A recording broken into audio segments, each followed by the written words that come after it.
It was October 1st, 2017, when Jesse Galganov went missing, leaving behind not a single trace of evidence for investigators to follow.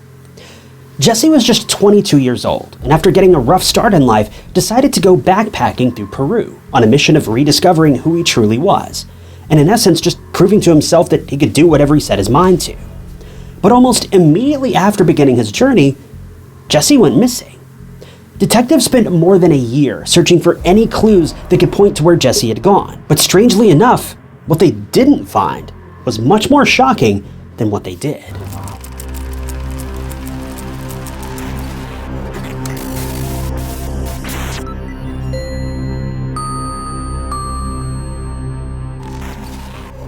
Jesse Galganov was born in Montreal, Quebec on February 8, 1985. He grew up alongside his parents Todd and Alyssa and his sister Sammy. Those who knew Jesse described him as persistently happy, with a positive outlook on life. He had a huge heart and was extremely empathetic. He had a huge amount of friends who continue to remember him fondly to this day. Jesse was always very active and was the captain of his high school football team. But due to a severe concussion when he was 17 years old, he faced some educational setbacks. This left him unable to read and study as easily as the rest of us, and delayed his college application process. But this minor setback did not deter Jesse, and instead, he focused his energy on helping others. He did this by raising money for the Movember Foundation, a charity that helps to raise awareness for men's health issues, such as prostate cancer, testicular cancer, and men's mental health. Working with this charity certainly had a long-term impact on Jesse's life, and helped him put things into perspective. When Jesse was finally able to attend college, he opted to join the Wesleyan University, located in Middletown, Connecticut, and obtained dual U.S. citizenship and moved to the United States from Canada to pursue his bachelor's degree in mathematics. After graduating, Jesse was accepted into medical school at Thomas Jefferson University in Philadelphia. His passion for helping others and desire to travel the world inspired him to use his newfound skills to work with Doctors Without Borders, a collective of medical professionals who help out those who are affected by injury or illness in conflict zones or countries affected by large numbers of diseases. Along with his empathy and love of learning, Jesse had developed a passion for traveling and learning about other cultures. So his work with Doctors Without Borders made a lot of sense for him, and his family could not have been prouder of him. To overcome the setbacks of his severe brain injury in high school and go on to become accepted into medical school just shows how tenacious Jesse truly was.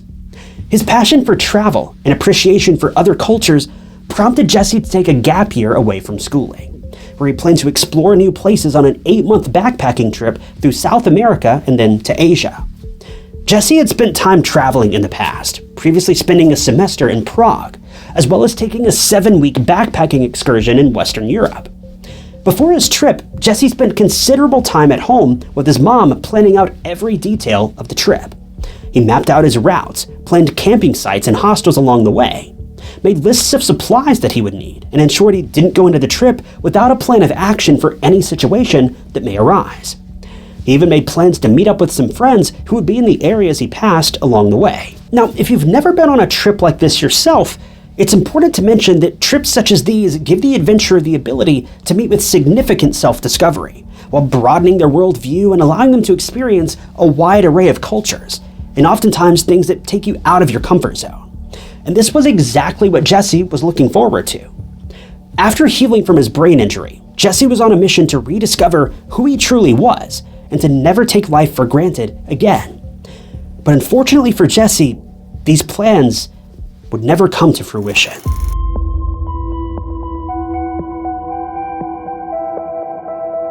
Jesse planned to be gone from September 24th, 2017 until May 15th of 2018, quite a long journey.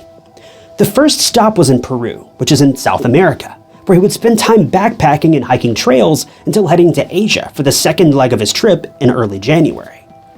Jesse's mother dropped him off at the airport on the morning of September 24th, wishing her son safe travels, not knowing this would be the last time she would ever see him. Later that afternoon, Jesse arrived in Lima, where he stayed for a couple of days before taking a bus on September 26th to Huaraz, Peru, which was approximately 7 hours from Lima. He arrived in Huaraz in the early morning hours of September 27th. Just after arrival, at 6:13 a.m., Jesse used his phone to Google directions to the nearest Kame house. Then at 6:15, searched for directions to the nearest Kame House hostel. A few moments later, he searched for directions to the address of the backpacker hostel where he intended to stay, and dropped a pin at 6:24 a.m., beginning his walk to his destination. At 6:25, about a block from the bus station, Jesse sent a Snapchat to a friend. 5 minutes later at 6:30 a.m., security footage shows Jesse checking in at the hostel. At 6:33 a.m., he sends another Snapchat just outside of the hostel, before Googling directions to the nearest marketplace. About 10 minutes later, he sent text to check in with friends and forwarded confirmation of his check-in to his mom. This digital footprint serves as proof that Jesse was diligent about keeping his friends and family informed about his travels, and he wasn't one to overlook the safety of being in a foreign area alone.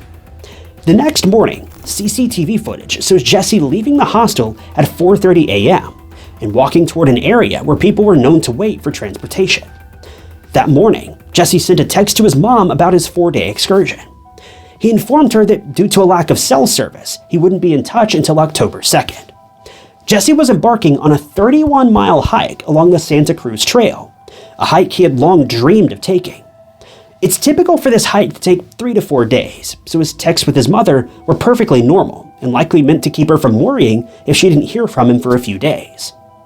Hikers on this trail have the option of hiking from east to west or west to east. Jesse decided to hike the trail from west to east and wanted to complete the hike in 4 days due to a pre-purchased bus ticket intended to take Jesse back to Juarez at the end of his trek. Jesse opted to do this relatively difficult hike solo instead of completing it with the guide, as a companion on this hike more than doubled the cost, and Jesse was confident in his ability to complete the hike on his own, despite it being recommended to utilize a trekking company. The elevation in this region is significantly different from what Jesse was used to. To put this into perspective, the elevation at his college in Connecticut is around 30 feet, while this trail ranges from between 9,000 to over 15,000 feet of elevation. Most experts recommend spending a minimum of 2 nights in the region to get acclimated, but Jesse had only spent 1. Not adjusting to elevation properly can lead to altitude sickness, which can cause symptoms such as headaches, nausea, and even death. Nevertheless, Jesse set out from the trailhead to begin the hike of his dreams, but instead, it would become the hike of nightmares.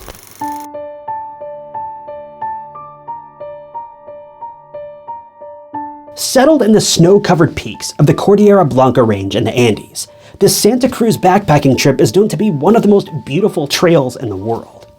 While most people gather in this area to traverse the trails near Machu Picchu, this often overlooked hiking area offers incredible solitude for such a stunning place. This hike traverses through the valleys of the Cordillera Blancas while passing gorgeous lakes along the way to the highest point on the trek, Punta Union. Despite its stunning beauty, advertisements for this hike strongly advise against embarking on this trek alone if you're not a highly experienced backpacker. There are also several warnings about AMS, or acute mountain sickness. Most people coming to Peru are arriving from near sea level, much like Jesse was, and require a few days in camp to acclimate before heading out on the Santa Cruz trek. It's strongly recommended that travelers go on several day hikes in the area to prepare themselves for this multi-day backpacking trip. Nevertheless, Jesse arrived at the trailhead, paid his fees, adjusted his pack, and embarked on his solo journey through the mountains of Peru, completely unaware of the dangers to come. A few days later, October 2nd came around, and no one heard from Jesse. His mother, who was patiently waiting to hear from her son, didn't instantly begin to worry. She assumed that Jesse may have taken an extra day or 2 to complete the hike, especially considering that he went at it alone. It was October 7th before his mother really began to worry about him. She still had not heard from him, so she began to reach out to his friends to see if anyone had been in contact with him. As mentioned earlier, Jesse was great about staying in contact and frequently used social media, such as Snapchat. She was soon to find out that there had been no word from Jesse since September 28th, the day he began his hike, meaning he'd been MIA for over a week at this point. She began combing through any sources she could think of to find information about Jesse's whereabouts. Looking a little closer, his mother was relieved to see that Jesse had purchased an app that day, leading her to believe that Jesse was somewhere safe. But unfortunately, it was later revealed that Jesse downloaded this app on the 28th, likely as a free trial, and just the first automated charge was made on the 7th. This would be the first of many disappointments as Alyssa attempted to locate her missing son. No one close to Jesse wanted to jump the gun about something being wrong, in case he was just enjoying himself. But after a week of no contact from him, his family and friends became convinced that something was wrong. See, Jesse was meticulous. He scheduled each day of his trip with careful precision and had a strict budget to adhere to. He was not one to deviate from his plans. Realizing just how out of character this was for her son, Alyssa decided it was time to report her boy missing.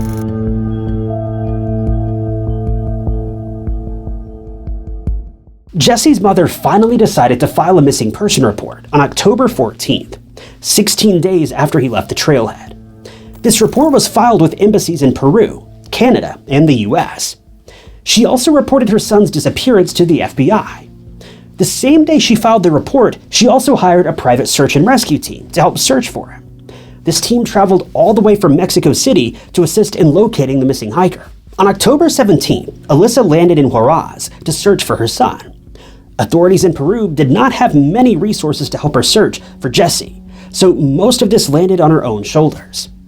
Shortly after her arrival in Juarez, Jesse's family and friends quickly began to spread the word about his disappearance. And on October 21st, a $10,000 reward was posted. The next day at a news conference, his mother voiced concerns that all of the info she'd gathered led her to believe that he may have been abducted, and stated that she believed this was the only plausible theory, since people don't just disappear into thin air. About a week later, on November 8th, Alyssa hired an elite search and rescue team from Israel, known as Magnus, to aid in the search for Jesse. Israel is one of the only countries in the world with the ability to search for missing people on an international level. This team conducted interviews, searched the trails, utilized drones, underwater robots, and dogs, and various other resources to locate Jesse. They initially found absolutely no evidence of Jesse, and were unable to confirm that Jesse even made it to the trail that day. But their inability to find any evidence of Jesse's whereabouts is just the beginning of the mystery surrounding his disappearance. You see, to even access the trail, travelers are required to check in with their passports, pay their fees, and sign in. Yet there was no record of Jesse ever doing so. The park employees were initially uncooperative and would not agree to hand over the check-in documents from the day Jesse began his hike. It was later discovered that those working the check-in area on the day Jesse was supposed to begin his hike were not legitimate employees of the park, so the sign-in documents from that day were incomplete, and some had even been forged. The original sign-in sheets were either accidentally or purposefully destroyed or lost, so that when authorities asked to see the sign-in sheets for September 28th, the people working at the trailhead just copied the sheet from the 28th of August and just changed the date. Obviously an incredibly immoral thing to do when there's a person's life at stake here. These workers were more worried about losing their jobs than they were about saving a life, which really shows the character of the type of people we're working with here. Now, while it's possible that the document from September 28th was accidentally misplaced or never properly logged in the first place, it could also be possible that these employees knew something had gone wrong, but they weren't willing to talk about it. Meanwhile, authorities began contacting those who lived and worked on these trails, including the local guides who often accompany travelers on their journeys. Unfortunately, though, the natives of this region were unwilling to speak with authorities, which isn't super uncommon. This is a small, poor, tight-knit community, with the belief that if anyone were to be found dead on one of these trails, they would likely be blamed for it. While the locals were largely unhelpful, authorities did discover that it's considered a common practice for local guides to place any bodies they find on the trail in the nearest body of water. Yet those underwater robots that Magnus utilized never found anything substantial located in the surrounding bodies of water. So much of this has essentially been ruled out. Magnus also used technology to search social media for photos taken on the trail and the surrounding areas during the time that Jesse would have been there, and began reaching out to people to see if anyone remembered seeing him. They were able to locate two men from France who camped next to Jesse on the night of September 30th, proving that Jesse had indeed been on the trail after the 28th of September. This was the first major lead the investigative team had come across. The campers reported that Jesse told them he wasn't feeling well and that he was suffering from headaches and diarrhea. He might have also been dehydrated. They also reported that he seemed disoriented and was likely suffering from altitude sickness, which was highly likely. The next morning, when the hikers woke up, They stated that Jesse told them he was feeling better and appeared to be doing better than the day before, so they didn't object when Jesse continued on his hike. He carried on his way, and they believed Jesse would be perfectly fine, but they had no idea just how wrong they really were.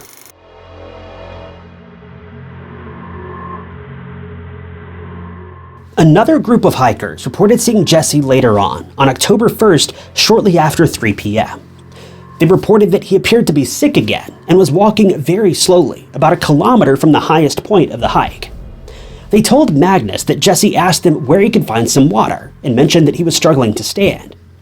Due to Jesse's state, it's surprising that no one offered to help him in any way. Those who reported sightings of him noticed his fragile condition, but chose to leave him to fend for himself, offering him no water, no food, nothing.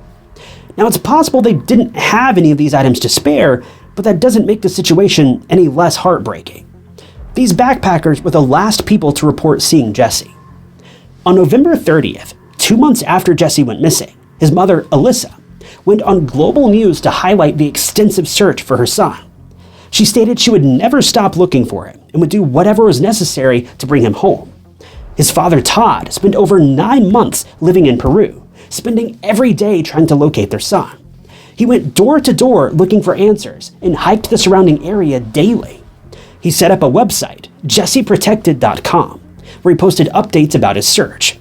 He also posted flyers all over the surrounding area in hopes that someone would recognize Jesse and help lead to his discovery. Because he hadn't located his body, and because he hiked the same trails as Jesse, Todd believes his son has to be alive somewhere. He doesn't see anywhere that Jesse could have fallen or had an accident. These facts reinforce his parents' belief that Jesse was abducted by someone. They refuse to believe that Jesse could have lost his life without some sort of physical proof, and rightfully so. But on May 16th of the following year, the day after Jesse was supposed to return home from his backpacking trip, his mother completed her hike on the Santa Cruz Trail. Upon completion, Alyssa stated that she was finally willing to admit that Jesse must have lost his life due to altitude sickness. She explains that the trail is difficult and poorly marked. She added that without a guide, she wouldn't have been able to complete the journey. Afterward, her search for Jesse became a recovery mission. She returned in August of 2018 to hike the trail again with a canine team specializing in finding human remains, but still, they found nothing. 1 full year after Jesse's disappearance, Alyssa spoke with the Montreal Gazette and stated that she no longer believes her son to be alive, but she is still focused on locating his body and bringing him home. She continues to pay his cell phone bill just in case Jesse's still out there somewhere, but she knows that the likelihood of this is very, very small. Todd, on the other hand, believes differently. He's firm in his belief that since they've been unable to locate any remains, Jesse was abducted and is being held against his will to perform forced labor. He's raised the reward to $500,000 in hopes that his money will motivate someone to come forward or release his son. In the beginning stages of the investigation, it initially seemed as if Jesse got lost or had some type of accident on the trail, which is all too common in stories such as these. One would figure that if this were the case, he would have been found hungry and dehydrated, or possibly injured by other backpackers. Worst case scenario, one would assume that his body would have been found somewhere along the trail. But without any trace of Jesse, there remains a sense of mystery surrounding his disappearance, a sense of hope that his parents just can't let go of. And who could blame them? Certainly not me. There's no evidence to suggest that Jesse lost his life that day, so it's wholly understandable that his parents are so determined to continue searching for him. What makes this situation so much more difficult is that detectives have concluded that many people with a connection to Jesse on this trip have withheld information from searchers, making it all the more suspicious. Not only those working in the park that day, but even the man who owns the hostel that Jesse was staying at, Chris Garcia. Video surveillance shows Jesse at the hostel. However, when questioned by authorities, Chris states that Jesse was never there. This hostel has great reviews, and many who rated it so highly have great things to say about the security. So why would the owner lie and say Jesse was never there when he clearly was? Comments on the Find Jesse Facebook page place him in several places around South America, with commenters stating that they saw him firsthand, with a plethora of theories being thrown around. So the question remains, what happened to Jesse? Where is his body? how have authorities been unable to find a single trace of him anywhere? Due to this being a huge area of land with treacherous terrain and many dangerous native predators, the possibilities of where Jesse ended up seem endless, not to mention the well-known fact that locals dispose of many bodies found in the area by dumping them into nearby bodies of water. The private investigative team, Magnus, believes that Jesse had succumbed to the elements, and when his body was discovered, someone moved it and never reported it to the authorities. Otherwise, someone would have surely found it by now. His family and friends fiercely loved Jesse. It's heart-wrenching to imagine the pain and everlasting uncertainty that they've endured, knowing that someone so smart and so talented with such a bright future disappeared on a trip he'd been dreaming about, never to be seen or heard from again. Jesse's loved ones worked tirelessly to locate him, only to return home empty-handed and emotionally drained each and every time. Those familiar with this disappearance hope that one day there will be a discovery so that his family and friends can have some sort of closure. In the meantime, the search for Jesse continues, and we can only hope that one day his family will find some answers and the closure they so desperately seek.